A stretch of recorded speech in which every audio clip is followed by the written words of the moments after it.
Hello, this is Dawn. I was going through some of my writing folder today on my computer and found, I don't know, like 20 outlines for books. And I was contemplating a new project, although I've got plenty going on right now, but for the fall. And I ran across one that piqued my interest, not so much that it's time for me to write this book or anything, but due to the fact that I have had a revisiting of much let's just say, of an unexpected layer, a deeper layer of difficult patterns in my life that I did recognize, but I don't think that I had until recently completely seen for the full pattern of what it was. And sometimes in life, it just takes time to do that. In any case, I found this outline for this book. It reminded me of the life systems I wrote about, the 24 solar systems, I used to call them, SOULAR. That's in my book, All Systems Go. And the 24 systems are to help us to reconnect to our essential selves, our essential journey, and our essential truth. And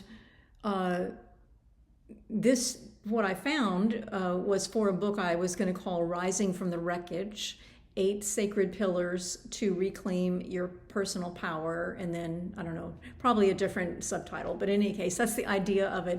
And I looked at it and I was thinking, well, yeah, it's not time to write this book, but I really wanted to share it tonight. It was just really, something about it was speaking to me. And I felt a need to share it in some form, so I'm just going to share it as a video. This is my outline. It may change because I'm not working on it right now, but I really feel like there's value to, because really these are these 8 pillars. They're not like steps, do them in this order. They're like portals. The pillars create portals for you to enter into a deeper, it's a healing. It's that radical reclamation I talk about, which then enables you to be able, sorry, I was duplicative, that enables you to experience the radiant realization. So if you've heard me talk about that before, there are essentially 2 journeys that are always happening simultaneously. That is our journey back to sacred wholeness. That's the healing, and the radical reclamation of the whole of who we are. And then that second journey that's always happening simultaneously is the journey to soulful transformation, which is about radiant realization, rising into the realm of radiance, as I call it. And that journey is very much, there are parallels and they're always happening at the same time. I'm going to leave that at that. But my point is that these 8 sacred pillars, they like any of them can assist you. And this is the main reason I want to share it. It's a good reminder for me. When I saw it tonight, I was like, oh yeah. And the good news is I feel like I'm doing most of these right now. And I can see, like I needed to shore this one up just a bit more in the last year.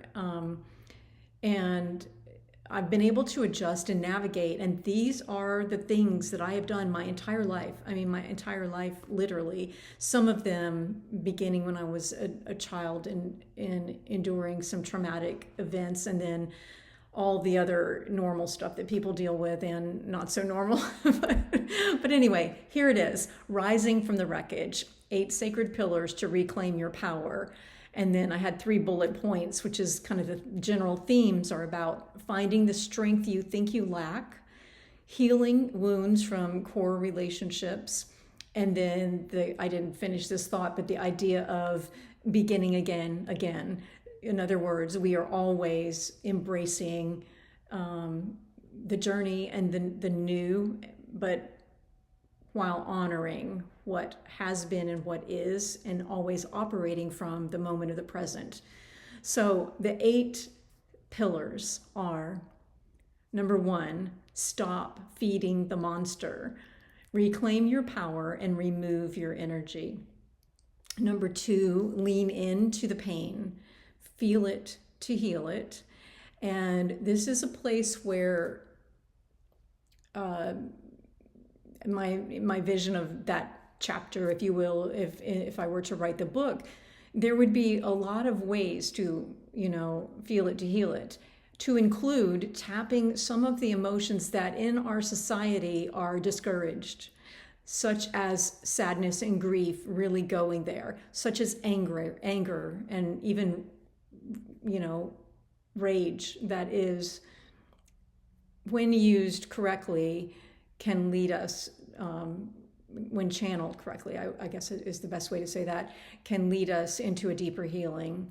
So that was lean into the pain, feel it to heal it. Number 3, acknowledge what was lost. Honor what you have survived. This one is like critical to me. This is probably the first one I knew, it just in my bones. I just always knew I had to do this for myself because nobody else was doing it, from the time I was a small child. And it has been, I think of all of these, it's been the one thing that has been, for me in my journey personally, has been super essential. So that one was acknowledge what was lost, honor what you have survived. Number 4, create from the soul for the soul. You can go to my website to see how I do that. I'm multi-disciplinary, I guess, is the polite way to say it, all over the place. But the creativity is another thing that has absolutely saved me. It's a little bit extreme, but has led me into that reclamation that I'm talking about here. So create from the soul for the soul. Tap your creative energy to express your essential story, journey, and truth. And I use a process that I created for myself, back in, started in my teens, and then I used it some in my 20s and then dropped off, came back to it in my 30s and started calling it Soul Essence Art Exploration. If you go to my website, I don't know how to get to it, but somewhere on there's a link to a whole other website that is about Soul Essence Art if you want to kind of understand what that is. But the idea here is to, again, tap your creative energy to express, and the express part is important. You need to begin to allow yourself to express and to do so in safe containers. And one, easy way to do that. So I write poems and songs and essays and books and create paintings and dance around my apartment when nobody's watching, sing when nobody's listening. And I also enjoy using my mind to create innovative approaches, I suppose you would say.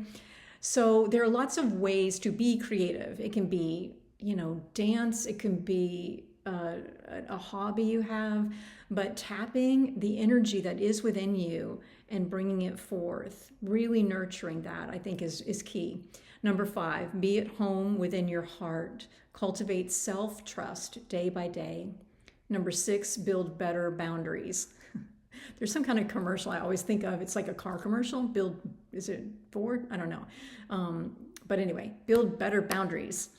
I had boundaries through a lot of what I endured, but you got to have better boundaries. Better. You can always be better. So I'm still working on that one, but I feel like I've come a long way on that. Build better boundaries. Shore up healthy self-protection. It's important also to not do a mistake that I made going back, a couple decades. I, got very defiant and I was like, fine, no entry. No, you can't come any closer.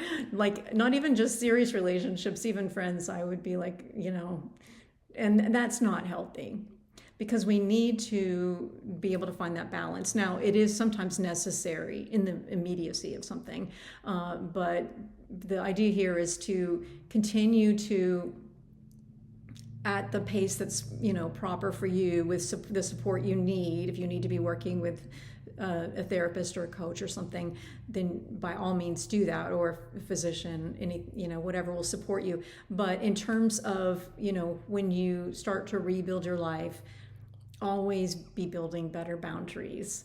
Shore up healthy self-protection. Number 7, see the patterns at play and observe what occurs. So there are a lot of ways that I have done this on my own journey. I have a book called Energetic Perspectives that may be helpful in terms of giving you an idea of what that looks like to observe patterns at play. And because you need to be able to see the energetic patterns in addition to mapping out what's actually happening, not necessarily what someone is saying, or the carrot and stick approach where they're future faking or promising something or hinting that they're going to do something. You got to see what's real. So see the patterns at play, observe what occurs. And then pillar number 8, build bridges of trust to community. Find expanded stability through healthy communities for sustained support. So those are the 8 sacred pillars to reclaim your power, rising from the wreckage. Someday I'll write the book, but for today, I just wanted to share that with you. I hope it was helpful. Take care.